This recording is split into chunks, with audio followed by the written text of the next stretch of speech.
What's going on, crew? Welcome back to the Boardroom Podcast, where we help you stay calm, change lives, and have business on your terms. Now, what I want to dive into is kind of like what's top of mind for me. There's a few things that's going to be top of mind for Tikis, but we are at a point now within the business where we're getting and starting to see some really good momentum.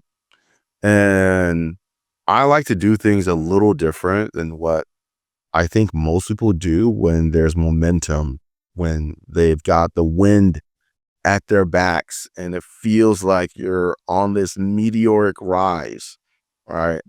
For me, when things like that are happening, I am pretty contrarian in the sense that I'm not sitting here trying to be like, guys, like, let's just give everyone a round of applause and just pat ourselves on the back. It's in those moments where I'm honestly looking to crack the whip. Which is kind of like backwards from what most people think. They're like, oh yeah, everything's going great. Like, you should be like praising the team for the hard work. I don't think anyone on the team feels underappreciated by me, right? I could be wrong. I think I do a decent job going out of my way to just make sure people know their work is appreciated. But where this comes from is what happens with teams when they're winning and they've got a bunch of points on the board is they start to focus on the fact that there's this gap from where they are and where their competition is. They're thinking, oh, well, like, we're up here, we can take our foot off the gas a little bit and we can start to like celebrate, oh, they're never going to get caught up to us, or like there's such a big deficit. I'm like, it's in those moments where I'm like, we got to kick it into a new gear. One of my mentors would be like, actually, one of my coaches used to do this when we're doing well and when I'm a winning streak, or when we're on putting together runs for basketball, or even for football. Like, it's in those moments when things are going well that you need to be the most, you need to scrutinize your performance the most, right?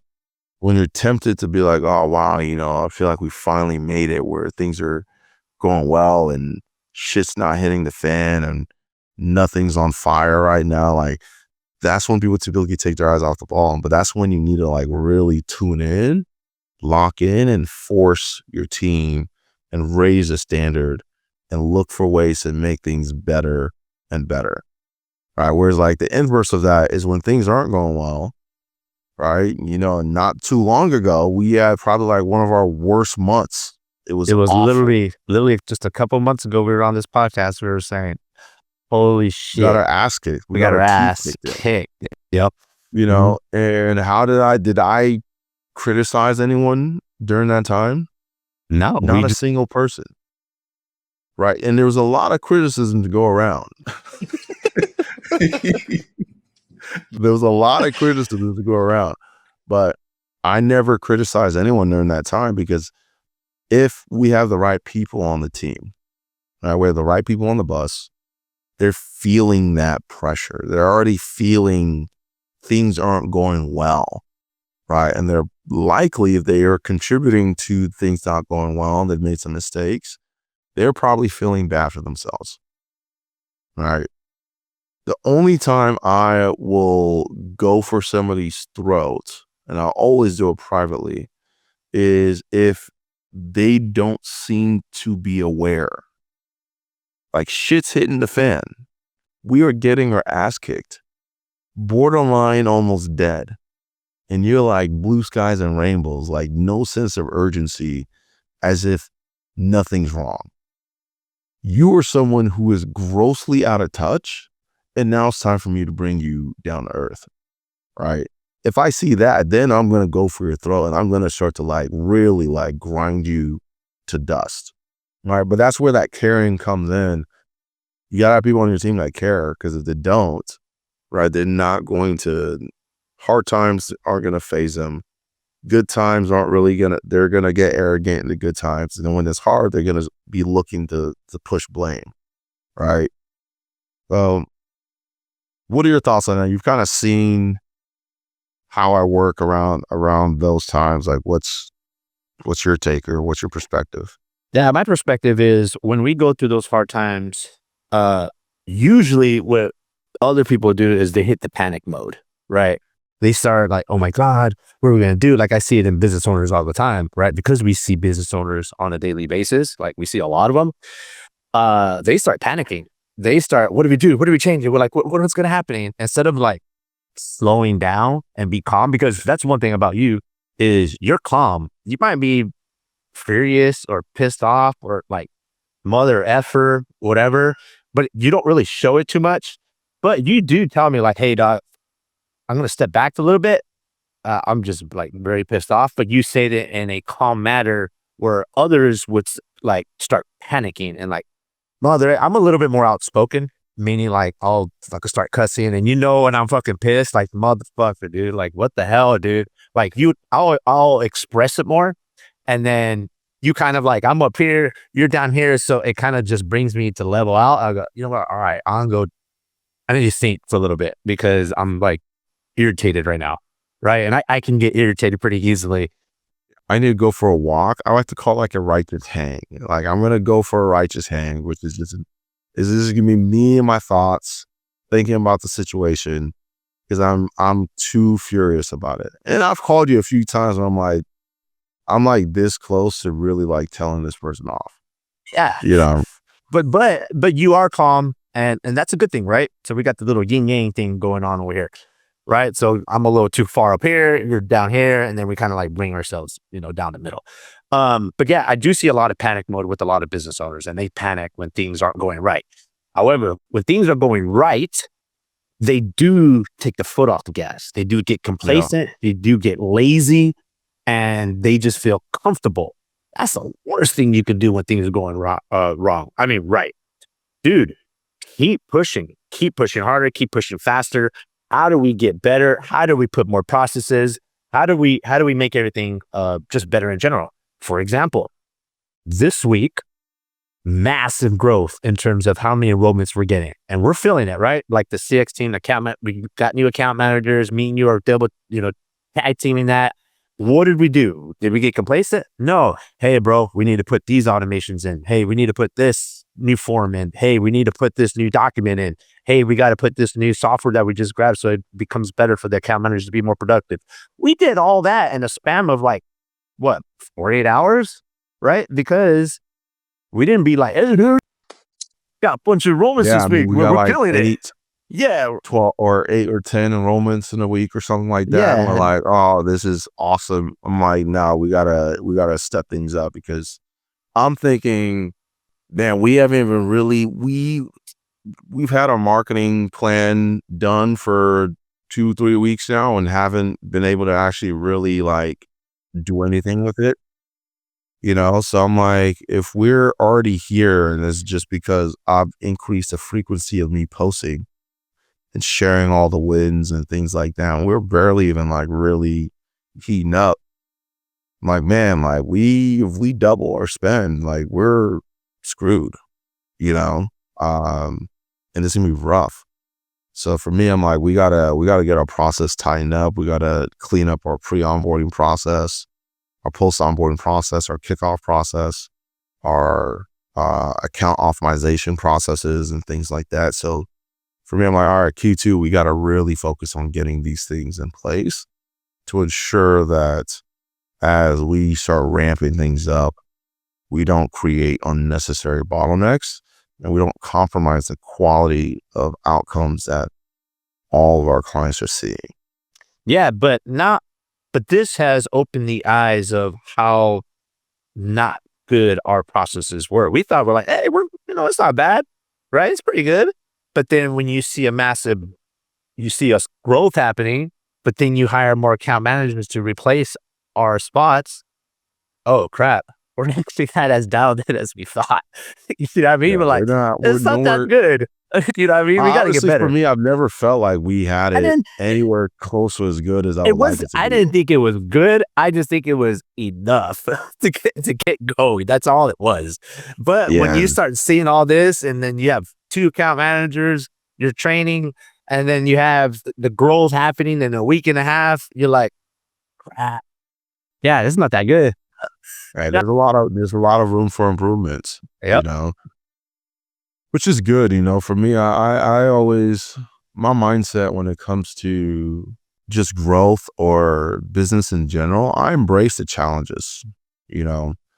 And if the challenges aren't coming, I'm looking for the obstacles. I'm looking for bottlenecks. I'm looking for ways for us to create leverage. And I'm like, well, how do we make what we're doing now sustainable? You know, because I think we kind of found our superpower with the relationships and kind of like the partnerships that we put in place with our clients, where we're really going in there and tuning Charlie to their needs. And it's like, how do we ensure that we're still able to do that at a really high level? And it comes with the processes. We got to have really good processes in place. And we have to make sure everyone, there's visibility on what people are doing. All right. That's the biggest thing. Visibility on what people are doing. And if there's no visibility on what they're doing, then they can skate underneath the radar. Right. Which we had people skate underneath the radar for a while because we just I didn't have the bandwidth to kind of get in there and start cleaning house. And I know, like, I'm like, these people in this department are on my radar. And so long as nothing catastrophic happens there, we can, like, they're going to stay there until I get this house in order. Right. And lo and behold, once this house is in order and I shift gears, all the cockroaches finally start coming out. It's like It spreading becomes out. very clear who needs to get the hell out of there. Right. And it's kind of like similar with what we're seeing now. I mean, the nice thing with the CX and the AM team is there's no personnel issue. It's just infrastructure. It's process and systems. Right. It's exactly what it is. With CX team, I mean, their process is a lot more dialed into the account managers because we've had to do a lot of work on that side. And I think now it's time for us to get the account manager, like the account management system, really dialed in to where we need it to be. Right. And that's what my focus is as far as client success goes. Right. Is account management systems, getting them to be world-class. Yeah, and obviously the CX team is pretty world-class because not only do we put systems and processes for them, but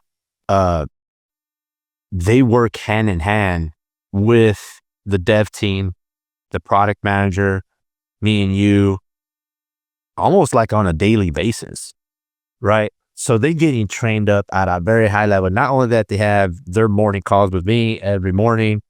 You'll have some calls with them. They have a every week call with product management. They talk directly to the dev department, right? Directly. They can literally hit up every single dev guy directly. So the amount of training and support that they get is like through the roof, right? So that's why I never have a doubt in my mind about the CX team, because they're rock stars, right? And they've been getting support And that's why it's for a also while. easy to plug someone in. Yeah, right? They like perfect example is Gabriel. Get them in the ground running. It's very easy to do that if they're intelligent and willing to work hard. Like, we can get a new CX member up to speed pretty quickly. And we're going to need to hire a few more CX. I think the way that we need it structured will be like two CX every one account manager. Mm-hmm. That sounds about right. That sounds about right. 2 to 1 is kind of where I'm seeing that we need. And right now we're at that ratio, but if we're going to grow beyond that very quickly, right? Yeah, we're going to go beyond that very quickly. So we'll probably need to bring on another AM and 2 other CX people. Yep. You know, when your stuff is dialed in is when you can plug somebody into position and they're literally taking charge in less than a week. Like, literally, I got it. They'll comment on everything. I got the build. Don't worry about it. No, I can figure out what that issue is. I got it. And the person he's been learning from directly, Dana, which is our CX leader, she's gone for the week. There hasn't been one little hiccup on this dude, because that's how he's gone. And he's taking care of all his accounts plus other accounts. Literally in a week and a half of maybe 2 weeks of training, he's not only taking on his full-on roster of his own people now, he's taking on the CX leaders full roster, and not a hiccup because he was trained at that high level and systems and processes are in place. When you know you got something that good, all right, we're humming here, dude. Like this thing is we on got a point. machine that we can turn out really solid CX people. Now we need the same machine for the account managers to be built out, which we're gonna get that done. It's very, very exciting times for those of you guys who are listening. We are barely scratching the surface for what we want to be able to do and where we want to take the business. And people are really the X factor. Yeah, we have our team uses AI in every way you could possibly imagine. Like throughout the entire business, in no area where AI isn't touching the business. But people are still your most valuable asset, right? How do you develop the people that are using the tools, right? And how do you train them to use those tools at a high level? And how do you give them enough autonomy to where you're not becoming the bottleneck for decision making, right? And you got to have really good systems and processes in place. You have to train the team on the decision making frameworks. How do they make decisions? How do they troubleshoot things? What kinds of decisions can they make without their leaders? And then having really good transparency on what's being done and who's doing what and when it's being done, and having that visibility is really what allows you to be able to step back. That visibility is key, right? Because of visibility on the CX team, we see what everyone is doing. If somebody's not doing their jobs and they're not taking care of their tasks, like it's very easy to tell. Like you can go in and Extremely see easy. it very quickly, right? The engineers didn't have that for a while, right? There was no way to really tell who was doing their shit. It was just Spidey sense. We're like, hey man, Yeah. I don't think that somebody's doing this thing over here. Yeah. And we're like, but we can't prove it, right? You know what I mean? We're just thinking that, right? Yep. But now we have the visibility, we have the processes in place, we have the playbooks done. Now it's very, very clear when somebody's not doing their job, right? The cool thing about sales and marketing is those positions kind of inherently have those things there, but we have the same things for our content team. It's very clear to see if somebody's not doing their job or if they're keeping up with the projects, if they're turning things in on time. Marketing, we can easily see, like, are we getting these leads within KPIs and things like that? Sales is pretty easy to see if a salesperson is doing their job or not. You're looking at production. But sales is going to be an area that I'm going to be eventually starting to get on my radar to start poking my head into and really leveling that up. But we're not at a point now where it even makes sense to put in that kind of effort, right? That's going to be the most difficult one to really dial in.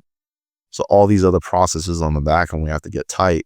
So, because once sales gets unlocked, we're probably going to quadruple, right? Once we unlock marketing, we unlock sales, like we're quadrupling the business.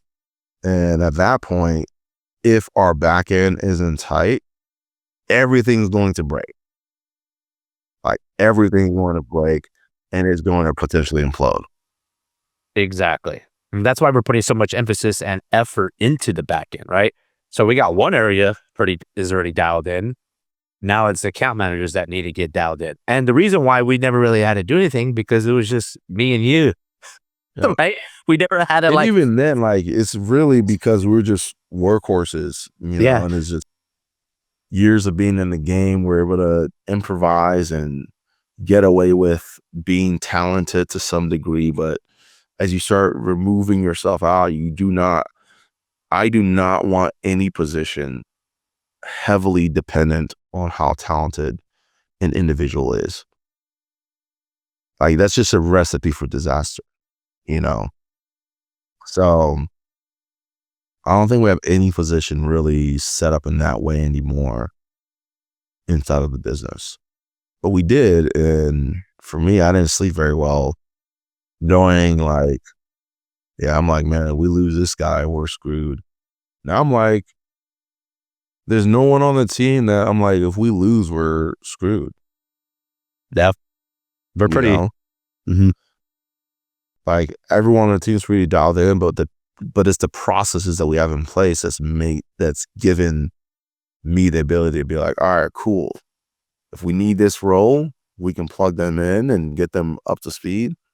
Only area where we don't really have that really dialed in is like the sales and the account managers. We need to get this account management system built and plugged in. And then I'll be like, all right, cool. We can start plugging in and getting AMs ramped up pretty quickly. And we can start plugging in sales reps and get them ramped up pretty quickly. Those are the only two spots. So Q2 is going to be getting AMs, account management system dialed in, making it world class. And then Q3 is really where I'm going to start focusing my attention on the sales and enrollment side. But by then, it's a wrap. It's an absolute wrap. By end of Q3, well, I mean, it's starting to ramp up now. Like, and this is small. This is small. We might feel it right now because we're in the transition of training and getting ourselves out of certain spots so we can move to areas so we can get. But when you look at it, like at the end of Q3, if this 10 enrollments a week, we want like 30, 40 enrollments a week. Now we're humming at that point, right? Right now we're feeling it because we got to get processes and stuff out there for AM managers and all that stuff. But once that is humming, all right, cool. Well, I'm going to push marketing, bro. So you guys better be ready, right? But if we need to hire another account manager because all that groundwork has been done, cool. We can hire another account manager within 2 weeks. Hey, man, he's ready to go. Start throwing him on onboarding calls, pre-launches, let him take it on, get his roster filled up, etc. Yeah, it's exciting times, Ben. Anything else you want to dive into? I mean, just want to give you guys just general update on what's happening on our end. We've got a lot of things coming down the pipe, a lot of things happening, but it's exciting stuff. Exciting stuff. I don't got anything. I think if we wanted to, tackle a couple of things here before we wrap up, maybe a couple of the features that went live for Charlie. We do have a few updates on the product side. I know you're obviously a lot more closer to product than I am, but a couple big ones that just throw them up top of mind. You can elaborate more on them or add to it. We have talk later. We have breaking up messages. We have we got new one-tub auto booking. Like there's a lot of things that happen, and all that happened within a week and a half span. And we're still more that's coming. Yeah, we have some UI, UX improvements, branch logic improvements. We also have lead processing inside of Charlie where you can kind of tell it how you want it to process leads. So how you want it to disqualify leads, talk later. So if somebody's like, oh, I'm busy or I can't talk right now, Charlie would be like, okay, no problem, and conversationally schedule a follow-up to hit that person up later. One sub, conversational booking. And then we've got some voice stuff live as well. So we got voice DQs, voice actions. So Charlie can disqualify a lead over the phone. It can redial leads and automatically follow up with them over the phone. And then we've got enhancement to CTAs and integrations. And then we've got voice knowledge base.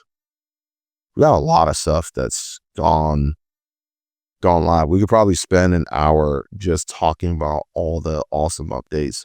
If you're not using Charlie, man, like what are you doing? You need to be using Charlie. It's the cheapest and best sales rep you can have on your team.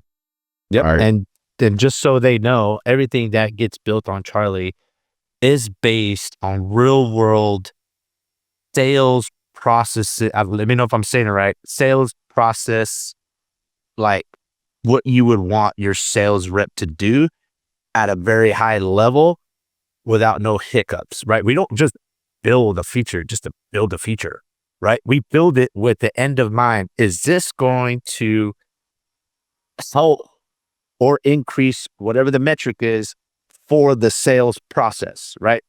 If that doesn't do that, one or two things, it just gets pushed down the gets pushed down the road in terms of when it will ever get built. Two is like, no, that's cool, but it doesn't really do anything for us. Like this doesn't help our clients. Yeah, yeah, thanks for bringing it up, but that's not going to do anything. You know what I mean? Just let it go. So just know that that's when Iggy and then the dev department, product management, and account managers, hey, you think this feature would actually make this better, right? Not the cool factor.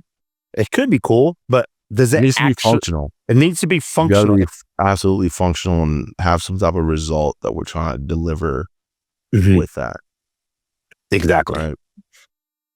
So yeah, if you're interested in shameless plug, right? If you want to get a demo of Charlie, go to charlieai.io. Again, charlieai.io. Charlie with a L-I-E. Freaking infomercial. But yeah, like get a demo of Charlie, just have it a look at it. And Charlie's really for those who have sales teams. If you have a business that depends on sales reps to grow and scale, so you need SDRs, you're hiring SDRs, DM setters, people to work and manage your leads. Charlie is a really first of its kind, true end-to-end AI lead management system. Right, pretty much any step in your sales process, any step in your pipeline, we can plug Charlie in to increase the efficiency in that area of the sales process. So hopefully you guys found this helpful. We just like to jump on, give you an update, riff on what we're working on, what's happening, and keep you in the know of what we're seeing, what we're building, and all the different ways that we're getting kicked in the nuts and recovering and getting stronger and better as a result of it. So I appreciate you guys tuning in. If you like it, like, subscribe, and share it with your friend. Till next time, stay calm, change lives, and have business on your terms. Peace.